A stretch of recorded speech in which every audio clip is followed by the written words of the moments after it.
Friends, welcome back to our channel. ఈరోజు నేను పిల్లలకి పెద్దలకి ఎనర్జీ అండ్ హెల్దీ లడ్డు అయితే చేయబోతున్నాను. నేను పిల్లలు స్కూల్కి వెళ్ళేటప్పుడు ఒకరోజు తినకుండా వెళ్తారు. అలాగే వచ్చిన తర్వాత కూడా ఏమి తినరు, ఆటలప్పుడు. అలాంటప్పుడు ఈ లడ్డు ఒకటిస్తే వాళ్ళకి కొంచెం హెల్దీగా ఉంటారు. పెద్దవాళ్ళు కూడా ఉదయం పూట ఒక్కోసారి ఏమి తినకుండా ఉంటారు. అలాంటప్పుడు ఇలాంటి ఒక లడ్డు ఒకటి తీసుకుంటే హెల్దీగా ఉంటారు. ఈవినింగ్ ఒకటి, మార్నింగ్ ఒకటి తీసుకుంటే హెల్దీగా ఉంటారు. ఫస్ట్ వీటిని పచ్చివాసన పోయే వరకు వేయించుకోవాలండి. సిమ్లో పెట్టుకుని వేయించుకోవాలి. ఇలాగైతే మొత్తం వేగిపోవాలండి. వీటిని తీసేసుకుందాం. నెక్స్ట్ గుమ్మడి గింజలండి. వీటిని కూడా కొంచెం త్వరగా వేయించేసుకోవాలి. ఈ విధంగా అయితే వేయించేసుకోవాలంటే ఇలా చిట్పట్లాడుతూ ఉండాలి. నెక్స్ట్ పుచ్చపప్పు అండి. దీన్ని కూడా లైట్గా వేయించేసుకుందాం. పుచ్చపప్పు కూడా ఇలా సౌండ్ వస్తుందండి, చిటపట్లు ఆడతా అలా వచ్చేటట్టుగా ఇలా వేయించుకోవాలండి. జీడిపప్పు అండి. జీడిపప్పునైతే ఈ విధంగా వేయించుకోవాలండి. అయిపోయింది. అలాగే వీటిని కూడా వేయించేసుకుందాం. చాలామంది పిల్లలు ఇవి ఒకటొకటి గీస్తే అస్సలు తినరండి. మా వాడైతే అస్సలు తినడు. అందుకే నేను ఇలా లడ్డూలు చేసి పెడితే మాత్రం ఒకటన్నా తింటూ ఉంటాడు. ఇవే కాదండి, మీ దగ్గర ఏవి ఉంటే వాటితో చేసుకోవచ్చు. వేరుశనగ కొబ్బరి బెల్లంతో కూడా చేసుకోవచ్చు అండి. చాలా బాగుంటుంది. ఏదో ఒకటి అని కాకుండా వాళ్ళకి మంచిగా ఫుడ్ వెళ్ళేటట్టుగా మనం చూసుకోవాలి.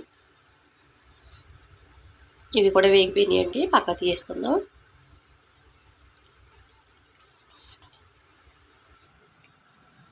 ఈ మొత్తాన్ని కాసేపు చల్లారనిద్దాం.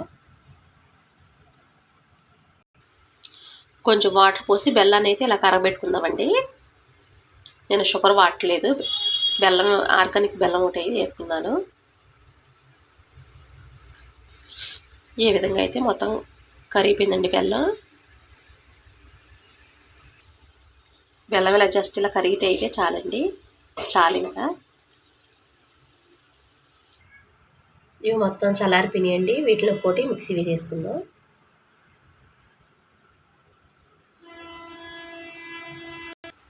ఫస్ట్ ఈ జీడిపప్పుని మిక్సీ పట్టేసుకుందాం. ఈ విధంగా అయితే మిక్సీ పట్టేసుకోవాలండి. వాల్నట్స్ అండి, ఇవి కూడా మిక్సీ పట్టేసుకుందాం. ఈ విధంగా అయితే మిక్సీ పట్టుకున్నానండి. చూడండి, కొంచెం అక్కడక్కడ పలుకులు ఉన్నాయి. అలా అయినా పట్టుకోవచ్చు, లేదు మెత్తగా అయినా సరే పట్టుకోవచ్చు. నేనైతే ఇలా పలుకులుగా అయింది పట్టుకున్నాను. నెక్స్ట్ బాదం పప్పులండి. నెక్స్ట్ పుచ్చపప్పు అండి. గుమ్మడి గింజలు, వీటిని కూడా మిక్సీ పట్టేసుకుందాం. ఈ విధంగా అయితే అయిపోయిందండి పుచ్చపప్పు. గుమ్మడి గింజలండి. మొత్తం పౌడర్లన్నీ ఇలా ఈ విధంగా ప్లేట్లో పోసేసుకుని మిక్స్ చేసుకోవాలండి. ఈ కరిగిన బెల్లం కొంచెం కొంచెం పోసుకుని లడ్డూలు చేసుకోవాలి.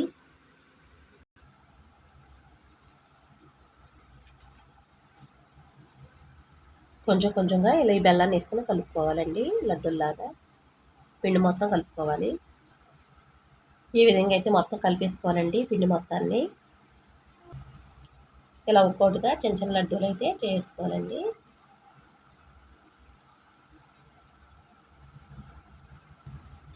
వీటిని నానబెట్టుకుని ఈ రోజు తినాలంటే తింటారండి, చాలా తక్కువ. అదే ఒక లడ్డు తీసుకుని తింటూ ఉంటే హెల్త్కి కూడా చాలా మంచిది. హెల్దీ అండ్ ఎనర్జీ లడ్డూలు రెడీ అండి.